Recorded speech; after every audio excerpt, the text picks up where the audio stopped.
بشر بن حکم نے بیان کیا، کہا کہ ہم سے سفیان بن عیینہ نے بیان کیا، کہا کہ ہم سے اسحاق بن عبداللہ بن ابی طلحہ نے بیان کیا کہ انہوں نے انس بن مالک رضی اللہ عنہ سے سنا۔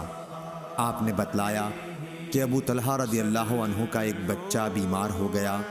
انہوں نے کہا اس کا انتقال بھی ہو گیا۔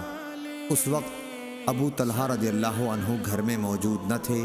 ان کی بیوی ام سلیم نے جب دیکھا کہ بچے کا انتقال ہو گیا تو انہوں نے کچھ کھانا تیار کیا اور بچے کو گھر کے کونے میں لٹا دیا۔ جب ابو طلحہ رضی اللہ عنہ تشریف لائے تو انہوں نے پوچھا کہ بچے کی طبیعت کیسی ہے؟ ام سلیم نے کہا اسے آرام مل گیا ہے اور میرا خیال ہے کہ اب وہ آرام ہی کر رہا ہوگا۔ ابو طلحہ رضی اللہ عنہ نے سمجھا کہ وہ صحیح کہہ رہی ہیں، اب بچہ اچھا ہے۔ پھر ابو طلحہ رضی اللہ عنہ نے ام سلیم کے پاس رات گزاری اور جب صبح ہوئی تو غسل کیا، لیکن جانے کا ارادہ کیا تو بیوی ام سلیم نے اطلاع دی کہ بچے کا انتقال ہو چکا ہے۔ پھر انہوں نے نبی کریم صلی اللہ علیہ وسلم کے ساتھ نماز پڑھی اور آپ سے ام سلیم کا حال بیان کیا۔ اس پر رسول اللہ صلی اللہ علیہ وسلم نے فرمایا کہ شاید اللہ تم دونوں کو اس رات میں برکت عطا فرمائے گا۔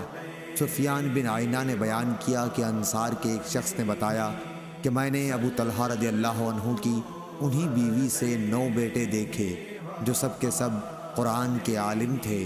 صحیح بخاری حدیث نمبر 1301۔